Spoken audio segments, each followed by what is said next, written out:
Story 1 Sedona, Arizona. The Casita. I still don't know why we chose Sedona. Maybe it was the sandstone glow at sunset, or the promise of a quiet escape after months of burnout. Whatever the reason, the three of us, Sophie, Mia, and I, arrived at the little red brick casita at 6:12 p.m., thinking the worst thing that could happen was a scorpion slipping into our shoes. We were wrong by a mile. The place looked like something out of an old Western postcard: adobe walls, terracotta tiles, and a ring of white gravel surrounding the house like a moat. No neighbors in sight. The listing said private, serene, perfect for stargazing. At the time, that sounded romantic. In hindsight, it meant no one would hear us scream. We cooked dinner, unpacked, played cards. At 11 p.m., we were already in our separate rooms, dreaming of hikes, not nightmares. But the nightmare found us first. 2:13 a.m. I woke up because something felt off. One of those instinctive, animal-level alarms that yanks you from sleep before your brain knows why. The casita was dead silent. Then it wasn't. Crunch. Crunch. Crunch. Slow, deliberate footsteps moving through gravel. Someone circling the house. My first thought was that it had to be a coyote. A javelina. Something four-legged. But these steps were measured. Heavy. Human. I froze, barely breathing. A soft tap echoed from the front door, metal brushing metal. Then a series of beeps, quiet but unmistakable. Someone was entering a code on the keypad. Our keypad. Wrong code.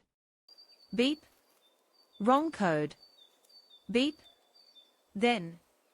Click. The lock engaged. He knew the old code. I shot up from bed and sprinted to Sophie's room.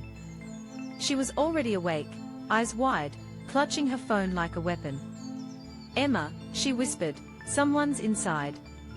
From the hallway, the soft hum of the refrigerator became a backdrop to the sound of slow footsteps, 1, 2, then a pause. The kitchen light flicked on. We held our breath. For 40 seconds we heard nothing except the faint drip of the sink. Then the footsteps retreated. The door clicked again. Gravel crunched. Then, silence. He was gone. Mia tiptoed out from her room, visibly shaking. Was that real? Did someone just... Yes. My voice came out broken. Call 911. The intruder. The sheriff's SUV pulled up 20 minutes later. Eagle-eyed, calm, too calm, he swept the area with his flashlight. And within the first minute he found the evidence. Clear shoe prints circling the casita. Distinct pacing patterns. Multiple pass attempts at the keypad. He used an older code, the deputy said. Probably a former tenant. Why would a former tenant come back at 2 in the morning? Mia asked. The deputy didn't answer. They checked the perimeter. Nothing. Then they checked the road leading to the casita. Half a mile down, abandoned on a dirt turnoff, they found a rusted Honda Civic with the engine still warm. And someone hiding behind it. Dustin. They hauled him out by the wrists. Tall, twitchy, gaunt, unshaven, eyes red like he hadn't slept in days. His pupils ballooned unnaturally, too large, hungry for light. He kept muttering the same sentence. "This is my place. I live here, they shouldn't be here." His name was Dustin. Former tenant. Evicted months earlier. The deputy opened his trunk. Inside lay a coil of rope, 2 rolls of duct tape, a camping blanket, a half-empty bottle of cheap vodka, and a hunting knife with a chipped, jagged edge. What was he planning to do? Sophie asked, voice cracking. The deputy closed the trunk slowly. You don't want me to answer that. The waiting game. We expected to feel relief when they took him away. Instead we felt watched. Like he had left a piece of himself behind. A shadow that clung to the corners of the casita, a warning in the stale desert air. We gathered in the living room, all lights on, staring at the door, as if it might open again. Mia broke first. "I swear," she whispered, "when I walked out earlier, I thought I saw someone standing at the kitchen doorway. Tall. Shoulders hunched. Just watching." None of us laughed. None of us questioned it. At 4:15 a.m., the sheriff returned. "Ladies, you'll want to see this." He showed us a small bag of items found in Dustin's pocket. Among them, a folded scrap of paper, with the casita's current door code written on it. "How did he get that?" I asked, horrified. "Could have watched someone enter it. Could have guessed. Could have, stuck around." "Stuck around?" Mia echoed. The deputy shrugged, jaw tight. "Former tenants sometimes don't like letting go." Then he left us with the kind of look that says, "I hope you're gone by sunrise." We were. One last thing. We packed in under 10 minutes. As we shut the door behind us, something caught my eye. A set of footprints, not the deputy's, not ours, fresh in the gravel, leading from the side of the house to the back window of MIA's room. Under the window, the gravel was disturbed in a perfect oval shape. Like someone had been standing there for a very long time. Watching. Listening. Waiting. I don't know how long Dustin had been outside before he tried the door. I don't know how many nights he'd crept around the casita, how many times he'd stood only inches from the thin wall separating him from us. But I do know this. If I had slept even a little deeper, if I hadn't woken at that exact minute, if the code had been one digit different, we might not have locked the door behind us. We might not have walked out at all. Epilogue. Sophie still triple checks every lock before sleeping. Mia installed cameras around her apartment, even indoors. And me? I can't stay in any Airbnb without memorizing the sound of footsteps on gravel. Every crunch makes my blood run cold. Sedona was supposed to be peaceful. Instead, it taught us the most important truth about travel. You never really know who used to live in the place you're sleeping in. And you never know which of them still thinks it's home. Story 2, North Carolina, the Crawlspace cabin. The cabin looked harmless when we first pulled up, old, weathered, leaning slightly to one side like it needed a deep stretch after decades of holding itself upright. But it sat on a quiet lake at the edge of Pisgah National Forest, and we wanted quiet. Peace. A weekend away from everything.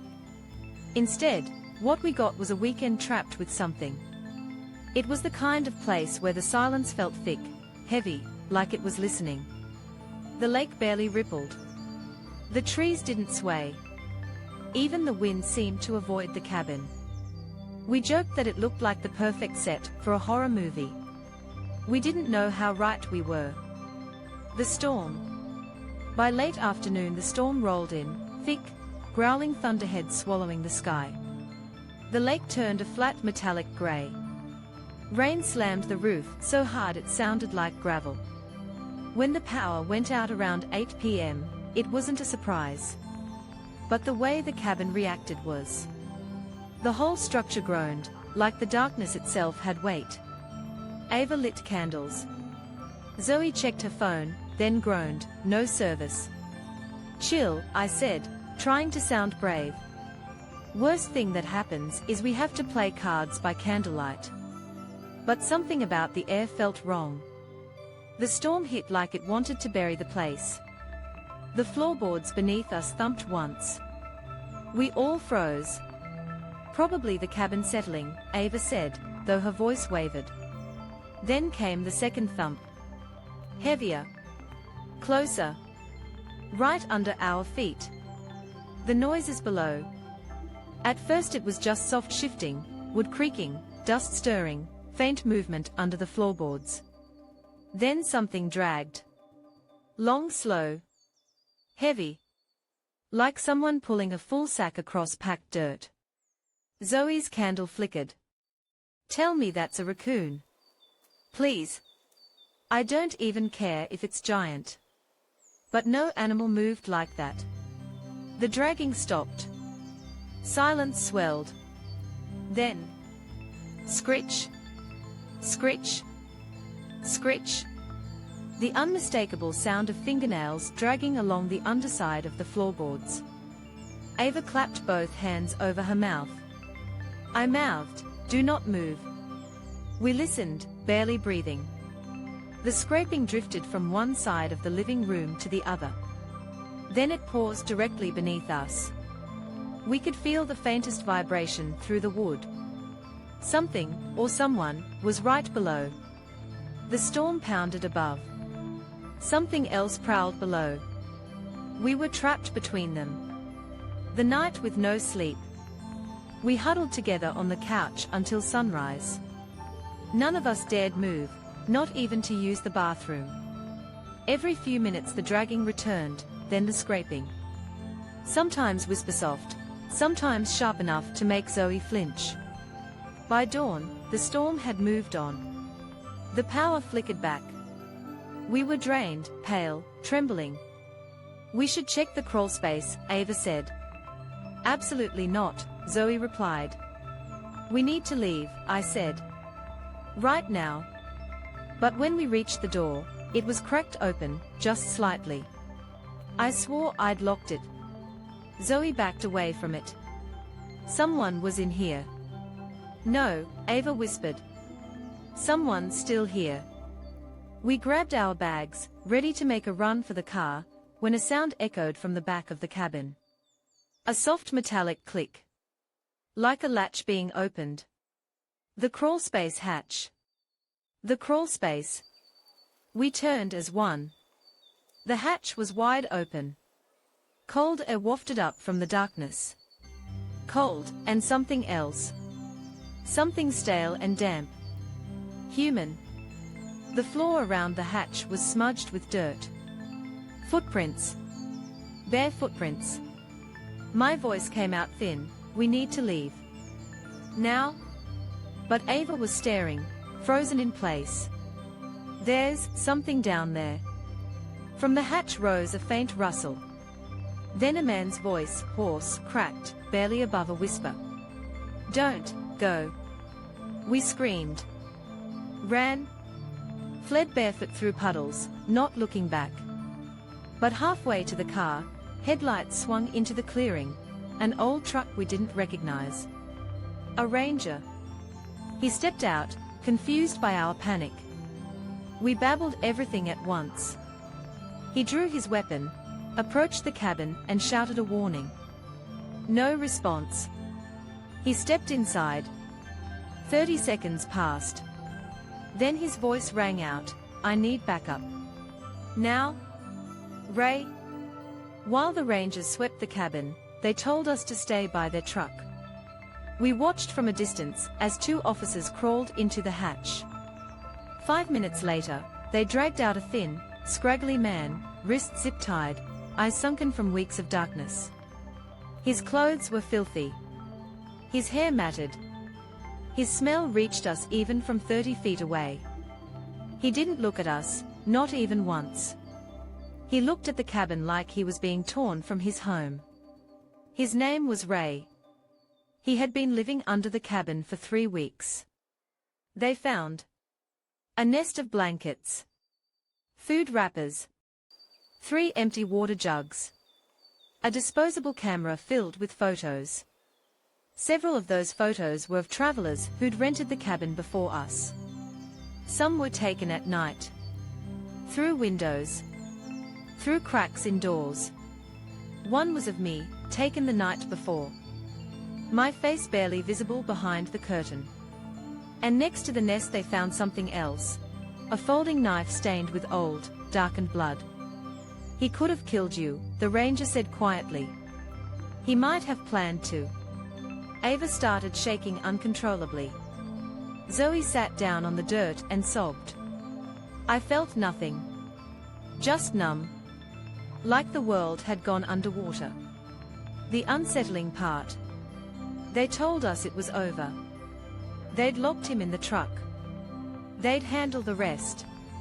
But as they escorted us toward the road, Ray turned his head slightly, just slightly, toward us. And he smiled. A lazy, familiar smile. I liked the rain last night, he rasped. It covered your footsteps. The ranger pushed him inside the truck. The door closed. The engine started. But that smile stayed with me. Epilogue. We left North Carolina before noon. I haven't been able to walk across creaky wooden floors since. Ava jumps whenever she hears anything dragging, furniture, luggage, even a broom. Zoe keeps her bed elevated now. No crawl spaces, she says. Ever again. But the worst part. Sometimes, when I'm lying in bed at night, half asleep, I swear I hear it again. Scritch. Scritch. Scritch. From somewhere below. Or inside the walls. Or maybe just in my memory. But it always sounds like fingernails. And it always sounds like they're looking for me. Story 3 Death Valley, California, the overheated engine. The heat in Death Valley isn't real heat. It's something ancient. Predatory. It presses against your skin like a hand, pushing until your lungs feel too small, and your heartbeat sounds like it's clicking behind your ears. We shouldn't have been out there at all, not at 117 degrees Fahrenheit, not on that cracked highway that looked like it stretched into forever. But we were three overconfident friends in a rental sedan, and confidence is its own kind of stupidity. The engine started whining around 3 p.m. A thin hiss, like steam escaping from a kettle. I kept telling myself it was probably fine. It wasn't fine. 2 miles later, the dashboard lit up like a Christmas tree. The car lurched once. Then died. The sudden silence felt louder than the engine ever did. Stranded. We stepped outside, instantly drenched in heat. Isabella tucked a bandana under her hat.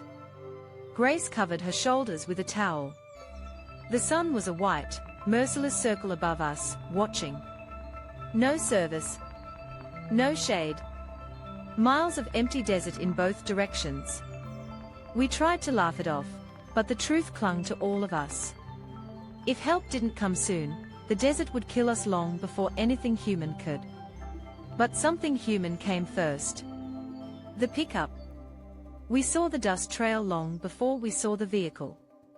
A rusted pickup, sun-bleached, dented all over like it had been in a dozen accidents and survived all of them. It slowed when it reached us, grumbling like an animal in pain. Then it stopped. The door creaked open.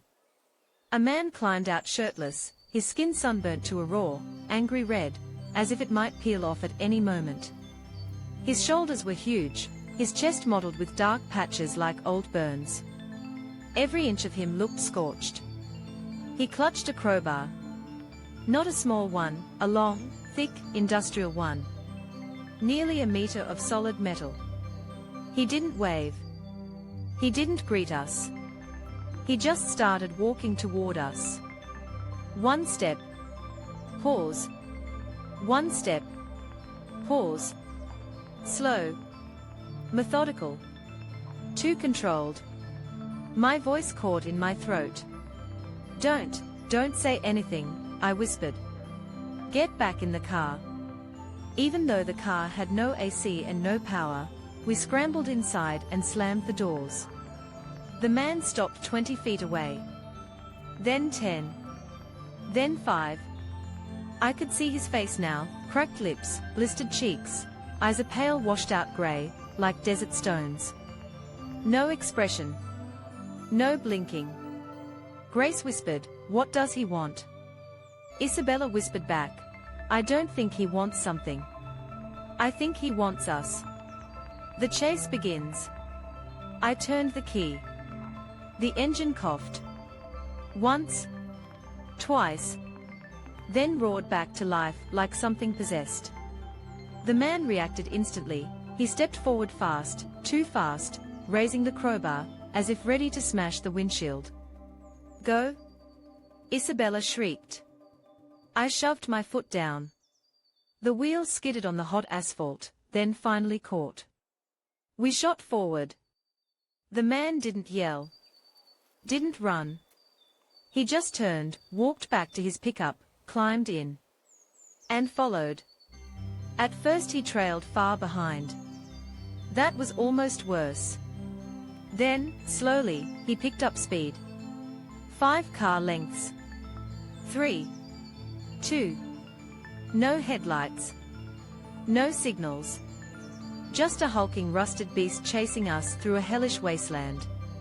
Grace screamed, "Why is he following us?" I didn't know. I still don't know. All I knew was that he didn't stop. 27 miles. We drove for miles, hoping we'd lose him. But every time I looked in the rearview mirror, he was there, always the same distance behind us, like he was pacing us on purpose. His truck rattled, metal scraping metal, sounding like it might fall apart at any moment, but it never did. The sun dipped lower. Shadows stretched long and thin across the highway. Isabella clutched the seat so hard her knuckles went white. "Olivia, he's getting closer." I pushed the gas harder. The temp gauge climbed again, engine overheating. "Not now. Not now." Then, as we crested a bend, the road widened and lights. A gas station. Panamint Springs. Civilization. Humans. Witnesses. Safety. We shot into the parking lot, tires screaming, nearly clipping a pump. People turned. Someone shouted. A service worker rushed toward us. Behind us, the pickup slowed, then stopped 50 feet away. Its engine idled. The man sat inside, crowbar upright between his knees. He stared at us. Just stared. For several long seconds that felt like an eternity. Then, without any change of expression, he shifted into reverse, backed onto the road. And vanished into the darkening desert. As if he had never been there. Aftermath. We collapsed inside the gas station. The clerk brought us water. Someone called a tow truck. Someone else locked the front doors, glancing nervously toward the highway. One man asked, "Was that Redskin Bill?"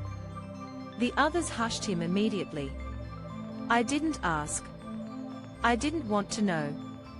While waiting for the tow, Grace went to the restroom and came back pale.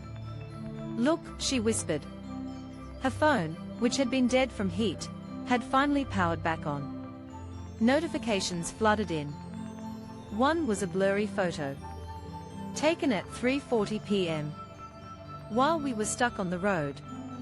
Before the man arrived. It was a picture of our rental car. Taken from a low angle. From behind a nearby rock outcrop. He had been watching long before he approached. Maybe he'd been watching since we entered the valley. Epilogue. We flew home the next morning. I can still feel the desert heat sometimes, like the ghost of a sunburn, a memory of the air trying to suffocate me. Isabella refuses to drive long distances now. Grace keeps a crowbar in her trunk, just in case. As for me, I check my rearview mirror constantly. Every mile. Every road. Because sometimes I swear I see it again. A battered pickup with no headlights. Following just far enough behind to stay unseen. Keeping the same distance. Like it's pacing me. Waiting for the moment the engine overheats again. Story 4 Galway, Ireland, the hostel room. Hostels are supposed to be cheap, chaotic, and loud, the kind of place where you sleep lightly because somebody's always coming or going. That's why the three of us, Hannah, Ellie, and I booked the 4-bed dorm in Galway. We expected noise, movement, backpacker energy. What we didn't expect was silence. A strange, hollow, tense silence. Like the building was holding its breath. We checked in at dusk, tossed our bags on the bunks, and headed out for dinner. Galway streets were alive, music spilling from pubs, laughter drifting like smoke, neon lights reflecting off cobblestones. It felt safe, human. But when we returned to the hostel around midnight, the energy changed completely. The lobby was empty. The hallway dim. The air cold. And our room felt wrong the moment we opened the door. The empty bunk. The 4th bed was neatly made, sheets tucked tight, pillow untouched. No sign anyone else was staying in the room. Perfect, we thought. No snoring stranger. No random guy stumbling in at 3 a.m. We didn't know how lucky we weren't. By 2 a.m., we were already asleep. Jet lag hit hard. The room creaked every now and then, but that was normal for hostels, especially old ones like this. Then, sometime after 3:40 a.m., I woke with the strangest sensation, like someone was inches from my face. My eyes opened. And I wasn't wrong. The watcher. There was a man sitting at the end of my bunk. Tall. Thin. His spine too straight. His fingers interlaced so tightly the knuckles bulged white. His head hung slightly forward, but his eyes were fixed on me. Wide. Unblinking. Staring like I was the only thing in the universe. My breath snagged in my throat. I froze, terrified that if I startled him, he'd lunge. The room was so silent I could hear the slow drag of his breath through his nostrils. I whispered, "Who are you?" His lips twitched into the faintest, strangest smile. "I thought the room was empty tonight," he whispered back, voice papery and almost polite. I don't know why, but that made it worse. Like he hadn't expected company, and hadn't planned to leave. "Please go," I managed, barely audible. He nodded once, slowly, as if studying my words instead of obeying them. Then he stood. All 6-something feet of him unfolded unnaturally, like there were extra joints involved. He walked out of the room in complete silence, not even disturbing the bunk ladder beside him. The door clicked shut behind him. I didn't scream. I didn't move. I didn't even breathe for several seconds. Then I scrambled to wake Hannah and Ellie. The man under the lamppost. We went to the front desk, shaking, whispering the story to the night manager. He blinked at us slowly. "No one else checked into your room," he said. "And the door logs show nobody except you 3 entered your dorm tonight." "Then who was he?" Ellie stammered. He shrugged, confused and suddenly pale. "I'll check the cameras." But he didn't. I saw it in his face, he didn't want to know. None of us slept the rest of the night. We sat with our backs to the wall, whispering theories, listening for any sound from the hallway. And just before dawn, as the sky turned faintly blue, Hannah parted the curtain and gasped. "He's there," she whispered. We crowded around the window. At the lamppost across from the hostel entrance stood the same tall, pale man. He hadn't changed clothes. He hadn't moved. He was just watching the building. Then, as if sensing us, he raised a hand and waved. A slow, deliberate wave. Then he turned and slipped into the narrow alley beside the hostel. Not walked, slipped, like he knew the path intimately. We didn't see him again that morning. But we also didn't stay to find out if he'd come back. The police report. At the bus station, we debated what to do. Go to the police. Pretend it didn't happen. Leave Ireland entirely. In the end, fear won. We went to the Garda station and filed a report. The officer listened patiently, nodding in places, then asked, "Did he give a name?" "No," I said. "He only said the room was supposed to be empty." The officer frowned. "Did he say supposed to be, or did he say I thought it was empty?" The distinction felt important, but I hadn't realized why until that moment. He said, "I thought the room was empty tonight." The officer exhaled heavily. "There have been complaints," he admitted. "A man named Kian. Not homeless. Not a traveler. Just drifts through the city. Likes hostels. Likes watching people sleep." I felt sick. "Does he hurt anyone?" "Not so far," the officer said carefully. "But he gets inside places he shouldn't. Sometimes he stays in rooms before they are booked. Sometimes he stays after." "After?" Ellie whispered. He nodded. "Under beds, in storage closets, inside shower stalls. Waiting for the building to be empty again." I felt my stomach turn.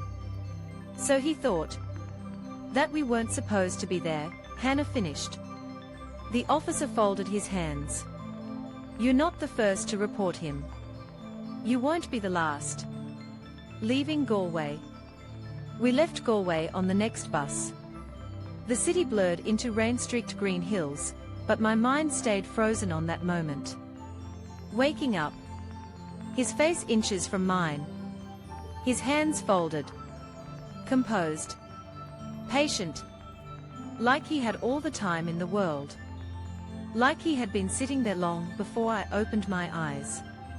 Maybe he slipped into our room the moment we left for dinner. Maybe he slipped in while we slept. Maybe the door logs were wrong. Or maybe he never needed the door. Epilogue.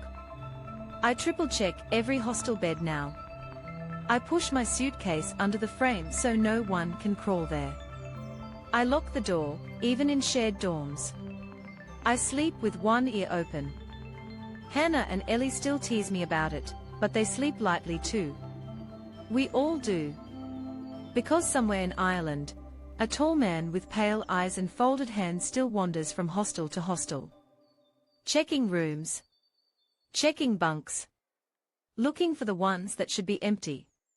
And sometimes, I wake up in the middle of the night, heart pounding, sure I heard the soft click of a door, and a gentle whisper in the dark.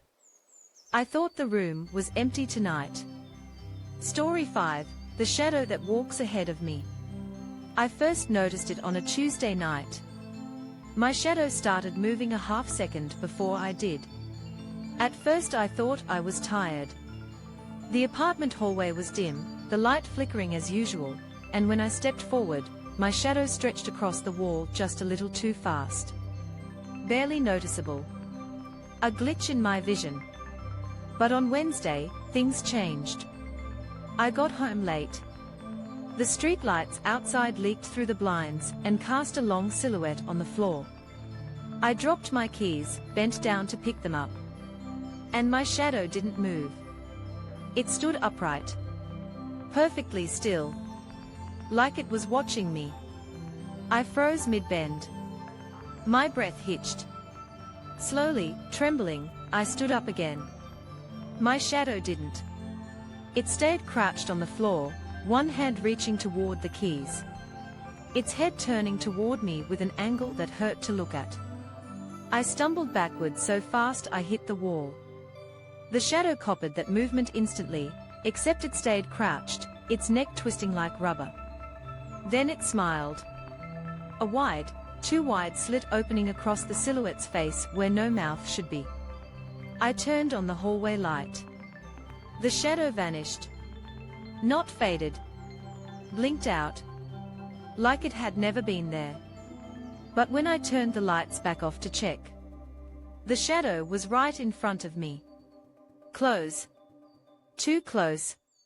Pressed against my feet, its head tilted up at me, its mouth shape stretching higher, higher, until it nearly split the silhouette in half. I ran. I locked myself in my bedroom. Stuffed a towel under the door. Kept every light on. I didn't sleep. Because on the other side of the door, I could hear it. A soft dragging sound. As if something flat and weightless was sliding back and forth. Back and forth. Waiting. It hasn't given up. And sooner or later, I'll have to turn the lights off. Story 6, the door in my sleep that refuses to stay closed. For the last 3 nights, I've had the same dream. I'm standing in a long, narrow hallway, wooden floor, peeling wallpaper, no windows. The only light comes from a single bare bulb hanging above me, swaying like it's afraid to stay still. At the end of the hallway is a door. Ancient. Warped. Black. It looks burned, but from the inside. Something behind it breathes. Not loudly. Just enough to let me know it's awake. Every night, I walk toward it. Every night, I reach the door. Every night, I hear the same whisper through the cracks. Not yet. And then I wake up. But last night, the dream changed. The hallway felt shorter. The bulb flickered harder, as if trying to warn me. The air was thick, warm, like the thing behind the door was pressing its face right up against the wood. I tried to stop myself from walking. But my feet kept moving on their own. I reached the door. The whisper came again, but this time it didn't say not yet. This time it said, too late. Before I could back away, something pushed from the other side. Slowly. Powerfully. The door creaked open an inch at a time. Heat poured out, thick as breath. A hand-shaped shadow slid across the floor toward me. I woke up screaming. But the worst part, the part one still can't understand, is what I saw when I shot upright in bed. My bedroom door. The actual, real, physical door was slightly open. Just enough for someone to have been watching me. Just enough to match the dream perfectly. And on the wood, right at eye level, were 4 long scorch marks. Finger-shaped. Still warm. I haven't slept since. Because I know that if I dream again, I won't wake up before it steps through. Story 7, I heard someone breathing under my floorboards. It started with a rhythmic tapping. Late at night, after everything was quiet and still, I'd hear it through the wooden floor beside my bed. Tap, tap, tap. At first I blamed the neighbors. Old building, thin walls, weird acoustics, easy explanation. But the tapping didn't sound like footsteps or pipes or anything mechanical. It sounded deliberate. Like someone tapping a single finger against the underside of the floor. The second night, the tapping was closer. Directly beneath where I sleep. Same slow pattern. Same patience. Tap, tap, tap. I knocked back. It stopped instantly. For about 3 seconds. Then it replied. Tap, tap, tap, tap, tap. A pattern. Not random. Not accidental. I stopped responding. But on the third night, the tapping changed. It wasn't tapping anymore. It was breathing. Shallow. Wet. Too close. I lay in bed stiff as a corpse, listening to the sound of someone exhaling inches under my mattress, dragging air through their teeth like every breath hurt. I pressed my ear to the floor. Big mistake. Something pressed back. A hand. Not a full push, just fingertips, tracing the wood grain from underneath, following my head as I jerked away. I stumbled into the hall and slept on the couch. This morning I worked up the courage to peel up one of the loose floorboards in my room. There was no crawl space. No pipes. No wiring. Just dirt. Cold, packed, undisturbed dirt. But someone had carved a message in the underside of the board. Long ago or recently, I can't tell. The letters were jagged, frantic. Don't move your bed. But I already did. I'm sleeping on the couch. And as I write this, I can hear the breathing again. Not under my room this time. Under the living room floor. Closer. Almost directly beneath me. Story 8. The three men who walked around our tents. You don't understand true fear until you hear bare feet on gravel at 1:18 a.m. We were camping on a wild, empty stretch of Baja California, sir. No other lights, no other tents, just a black coastline and the crash of waves. It was supposed to be peaceful. Remote. Safe. I woke first. Because someone whispered outside my tent. Fast, hushed Spanish. Words tumbling over each other, as if the speaker was arguing with himself. I froze. Harper slept in the next tent over, Sienna in mine. For a moment, I thought it was just fishermen passing by. Then I heard the footsteps. Soft. There. Slow. Circling. One pair. Then another. Then a third. Three men walking around our tents in a wide loop, whispering so quietly I couldn't make out anything except tone, sharp, urgent, excited. Sienna woke up beside me, eyes wide. Then came the sound I will never forget. A long bamboo pole dragging across the nylon wall of the tent. SSSSHHHRK.